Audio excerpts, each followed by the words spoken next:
माओ ने पेट्रोल छिड़क करके खुद को और बच्चियों को जला लिया है। कौन जिम्मेदार है?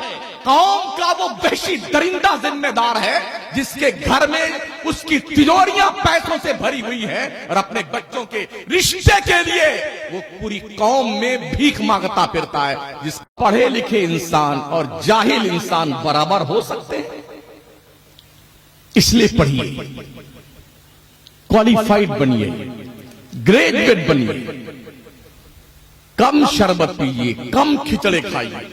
हमने देखा है मुहर्रम शरीफ के महीने में अरबों रुपए का सुन्नी खिचड़ा खा जाता है। हाँ, छबील लगाने में, ताजिया बाबा को उठाने में, गली गली घुमाने में, करबला बनाने में। है आज 7वीं है, कल 8वीं है, फिर 9वीं है, फिर बाबा चौक पे आएंगे। तुमने मजाक बना दिया करबला के शहीदों का। वो तो करबला के तपते रेगजार में कुर्बानी दे रहे हैं दीन मुस्तफा की जिंदगी के लिए, और तुमने अपने अय्याशी जहन के खातिर ताजिए बना करके गली गली में घुमाना शुरू कर दिया है। तुम्हें यही सिर्फ याद रह गया ढोल बाजा और ताजिया। इमाम हुसैन का आखिरी सजदा जब आया था तो उस वक्त तुम सूरदास बन जाते हो। क्यों नमाजें नहीं पढ़ता है सुन्नी हमारा? क्यों हमारी मस्जिदें सजदों से खाली है? हमारा सुन्नी क्यों इबादत गुजार नहीं है? आप गैरों को देखिए ना, लोग अपने छोटे बच्चों को भी फजर की नमाज में उठाकर जगा के लेके मस्जिद में जाते हैं। हमको क्या हुआ है?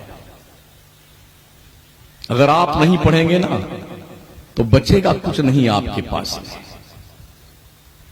कोशिश कीजिए पढ़ने की, पैसे बचाइए, कम खाइए, कम पहनिए, कम सोइए, पैसे बचाइए और कम बोलिए। बहुत सारे लोग बक बक बक बक करते रहते हैं ना ताकि लोग समझे बड़ा काबिल आदमी।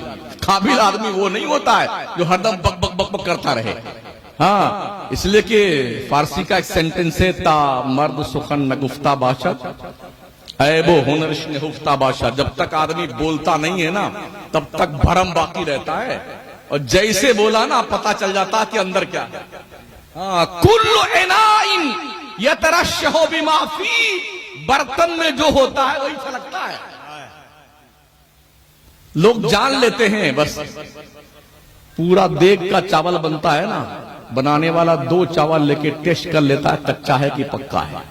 ऐसे ही सुनने वाला सुनते ही समझ जाता है कि जनाब के अंदर इल्मी सलाहियत क्या है। अच्छा, बहुत सारे हमारे कुछ खप्ती मौलाना भी होते हैं, जब यहां बैठते हैं ना इस कुर्सी पे तो अपने आप को बादशाह फसाहत तो बुलाकर समझते और क्या समझते हैं, ये सब जाहिल है जो बैठे ना, ये सब जाहिल हैं। महोदय जी, आपसे ज्यादा माइंडेड इस जनता में लोग बैठे होते हैं, बोलते नहीं है इसलिए आपको ये गलत फहमी होती है। बहुत बड़े बड़े काबिल लोग हैं, ऐसे ऐसे सवालात इनके जहन में होते हैं ना, आपकी बत्ती गुल हो जाए अगर पूछने की नौबत आ जाए तो। इसलिए किसी को इतना बेवकूफ मत समझा करें, नाप तौल के बोलिए ताकि कौम समझे और अमल करने के लिए मैदान में उतरे। इल्म हासिल कीजिए, शौक दिलाइए अपने बच्चों को तालीम, और याद रहे 3 तरीके रब ने बयान फरमाए हैं। सबसे पहले तो इंसान की जिंदगी का मकसद बताया गया, वमा खलक़तुल जिन्ना वल इंसा इल्ला लियअबुदून। ये नहीं मानता है तो फिर बताया जाता है इबादत करोगे तो अल्लाह तुम्हें जन्नत में डालेगा, और फिर नहीं मानता है तो अब जहन्नम का खौफ दिखाया जाता है। समझ रहे हैं? पहले ही पोजीशन में मार कुटाई नहीं है, पहले फजीलत बयान की गई है, फिर लालच दिया गया है, और फिर उसके बाद जो है नहीं मानता है तो अब डंडे उड़ते हैं। यही तरीका स्कूल और मदरसे में होना चाहिए। पहले मकसद हयात बयान किया जाए, नहीं मानता है तो फजीलत बयान करके लालच दिया जाए, नहीं मानता है तो फिर तीसरा ऑप्शन इस्तेमाल किया जाए। हमारे यहां सबसे बड़ी मजबूरी ये है, इधर पढ़ के निकले मौलाना बन करके, इधर मसनद पे आके बैठ गए। 2 साल का जो पीरियड होना चाहिए, कैसे पढ़ाया जाए। बीए के बाद 2 साल का बीएड का कोर्स होता है, एमए के बाद में 2 साल का एमएड का कोर्स होता है, ताकि ये पता चल जाए कि ये पढ़ाने में सक्षम है कि नहीं है। लेकिन हमारे यहां जो मदरसों में दस्तूर है, इधर मौलाना की पगड़ी वगड़ी बांधी गई ना, माशाल्लाह क्या हार फूल गुलहाय अकीदत, कलेजा ठंडा हुआ, इधर से निकले इधर मसनद पे बैठे। अब जानते क्या करता है, इतना मारता है बच्चों को, इतना मारता है, वो सोचता हमारे भी उस्ताद ने हमारी धुनाई की है, तब हमको मौका मिला बैटिंग करने का। देखिए यूट्यूब उठा लीजिए, कितने मौलवी हमने देखे हैं, छोटे छोटे बच्चों को, 4 साल का बच्चा है, इतने छोटे छोटे 3-3 साल के बच्चों यूं पकड़ लेगा, जबरदस्त है, और दे मार बेचारा चिल्लाता रहता। उस बेवकूफ को उस बच्चे की कैपेसिटी का भी पता नहीं होता है, वो चिल्लाता रहता, चीखता रहता है।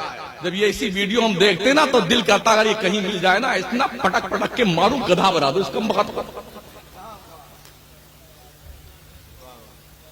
ये छोटे छोटे बच्चे यार, बड़ी मुश्किल से ये बच्चे घर से निकले हैं। अगर बच्चों ने मदरसों को बैतुल ज़र्ब समझ लिया, कभी नहीं पढ़ेंगे। ये सब कसाईये लोग बैठे हैं मदरसे में, हाँ पढ़ने नहीं जाएंगे। आज बच्चे कॉन्वेंट स्कूल में खुशी खुशी क्यों पढ़ने जाते पता है आपको? वहां पर मैडमें अच्छे अच्छे कपड़े पहनकर, चॉकलेट, फूल लेकर के प्लेट में खड़ी रहती गेट पर, welcome welcome my son welcome, chocolate खाओ। ये बच्चा कितना खुश होता है, मेहनत से पढ़ता है, क्लास में जाता है, प्यार से पढ़ता है। कोई गलती भी बच्चा कर देता है, वो मारते नहीं है स्कूल के टीचर।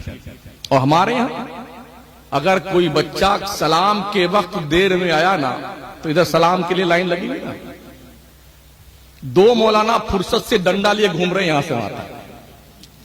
कौन आया अभी बाद में? अच्छा कोई दिखाए उधर से, ए खबीस इधर खड़ा हो जाओ, चुप आप। कितने बेचारे पेशाब कर मारते हैं, वो खड़ा हो, कहां पड़ा। अब जब सलाम दुआ हो गया ना, इधर आ जाओ, फिर ये कसाई का कारोबार शुरू करता है, मारने का। ऐसे बच्चे पढ़ेंगे जी? हाँ, फिर बच्चे घर से भाग लेते हैं। कितने ऐसे बच्चे हैं जिन्होंने कुएं में कूद कर जान दे दी इन जालिमों की वजह से। क्या जवाब दोगे मरने के बाद अल्लाह के दरबार में? आपका खुद का बच्चा ऐसा हो, क्या ऐसी मारोगे तुम? मेरे मुस्तफा फरमाते, मल्लम यरहम सगीरना वलम युअखिर कबीरना फलैसा मिन्ना। जो अपने छोटों से प्यार नहीं करता है, अपने बड़ों की इज्जत नहीं करता है, वो हमारे सुन्नत के रास्ते पे नहीं है। बेशक इतना मारते हो। मेरे नबी मस्जिद नबवी शरीफ में इमामत फरमाते थे, नमाज पढ़ाते थे, लंबी सूरत पढ़ते, अगर बीच नमाज में किसी बच्चे के रोने की आवाज आती, मेरे हुजूर नमाज को मुख्तसर करके सलाम फेर के पूछते, किसका बच्चा रो रहा है? ये फिक्र हमारी कहां गई? ये सोच हमारी कहां गई? हमारी टंकी इतनी फूल जाती है जब 10 मरतबा मेरे खिताब के दौरान ना मौलाना शमसुद्दीन कादरी जिंदाबाद, हम सोचते माशाअल्लाह आज जन्नत का टिकट मिल गया हमको। क्या बावला पन्ने। जिस कौम की 98% सुन्नी कौम जाहिल हो, उसे भी जिंदाबाद कहलाने का हक है। जिस कौम के बच्चियों का मुस्तकबिल दांव पे लगा हुआ है, उस पीर और मौलाना को जिंदाबाद कहलाने का हक है। जिस कौम की बच्चियां हिजाब पहन करके कॉलेज और स्कूल में एंट्री ना ले पाती हों, उस कौम के उलमा और पीरों को जिंदाबाद कहलाने का हक है। जिस कौम की बच्चियां आए दिन मुर्तद होकर के गैरों के साथ भाग रही हो, उस कौम के जिम्मेदारों को जीने का हक है। क्या गैरतें हमारी मर गई हैं? हम होश के नाखून नहीं लेते? कौम के दरिंदा सिफत लोग, भेड़िया टाइप लोग अपने बच्चों का ब्लैकमेल करते हैं। हमारा बच्चा डॉक्टर है तो हम तो क्रेटा लेंगे, शादी में क्रेटा लेंगे, ग्रांड विटारा लेंगे। वो जमाना चला गया जो माँ रोटी दे दीजिए, छोटी डब्बा वाली गाड़ी गया। फटफटिया भी चाहिए तो बुलेट पट पट पट पट पट। अबे मंगते भिखारी कहीं की कल्लाश किसी बुजुर्ग की चौखट पे, चाहे मुजाहिदे मिल्लत सरकार के आस्थाने में, चाहे नसीम सरकार के आस्थाने, कटोरा लेके बैठ जा भिखमंगा, तेरा पेट भर जाएगा। कौम की बच्चियां गुर्बत की भेंट चढ़ गई हैं, गुर्बत की भेंट। किसी बाप के पास 4 बच्ची हो जाए ना, और वो दिन भर की मजदूरी में 400 रुपया कमाता हो, उन बच्चियों के हाथ पीले कैसे करेगा? हमने देखा है बापों ने अपनी जवान बेटियों के साथ जहर खा करके जिंदगी खत्म कर दी। माओ ने पेट्रोल छिड़क करके खुद को और बच्चियों को जला लिया है। कौन जिम्मेदार है? कौम का वो वहशी दरिंदा जिम्मेदार है जिसके घर में उसकी तिजोरियां पैसों से भरी हुई है और अपने बच्चों के रिश्ते के लिए वो पूरी कौम में भीख मांगता फिरता है। जिसके यहां ज्यादा पैसा मिलेगा वहां शादी करेंगे अपने बच्ची की। हमें जीने का हक है।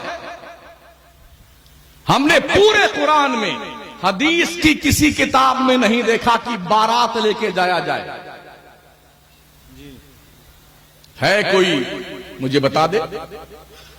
और आज 500 बराती हजरत, 500 मंगते क्या हो गया तुम्हारे? 800 बराती, 500 बराती, लाइन लगा देगा स्कॉर्पियो की और जी वो लंबी वाली गाड़ी होती है उसको, इनोवा की, दूर तक, ताकि बारात आई ना, बारात आई, बारात आई। अभी हमारे यहाँ गौरा चौकी गोंडा, वैसे मैं गोंडा जिला का हूं। हाँ, पिछले सफर में आया था तो चौराहे पे खड़ा हुआ था, तो किसी मुसलमान ही की बारात जा रही थी। 25 स्कॉर्पियो थी भाई साहब, 10 में तो बराती थे और 15 गाड़ियां, उसमें एक ड्राइवर था या एक बच्चा था या एक बराती था। मतलब ये बताना था कि 25 स्कॉर्पियो हम लेके आए हैं। बता दो कहां लिखा हुआ है, सब ले जाना। मेरे नबी ने 11 शादियां फरमाई, कोई बारात ले गए? मेरे मुस्तफा ने 4 लाडली शहजादियों की शादियां करी, कोई बारात आई? कमोबेश 1,24,000 सहाबा ने शादियां करी, कोई बारात लेके गया?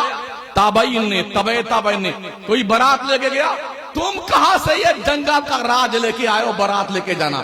चूंकि ये एक सामूहिक बीमारी है जो कैंसर का रूप इख्तियार कर चुकी है, मुआशरे से इस गंदे समाज को बर्बाद करने वाले मूजी मर्ज कैंसर को दूर करना है। सामूहिक तौर पर जहेज के खिलाफ संघर्ष करने की जरूरत है। तब जाकर के मुस्लिम कौम की बच्चियों के मुस्तकबिल को बाज़ाब्ता तौर पर सपोर्ट किया जा सकता है, उनकी इज्जत और आबरू बचाई जा सकती है। हम भी अखबारात पढ़ते हैं, मीडिया पे नजर रखते हैं, शादियां होती हैं, भाग करके 6 महीने के बाद, साल भर के बाद उन्हें बेच दिया जाता है।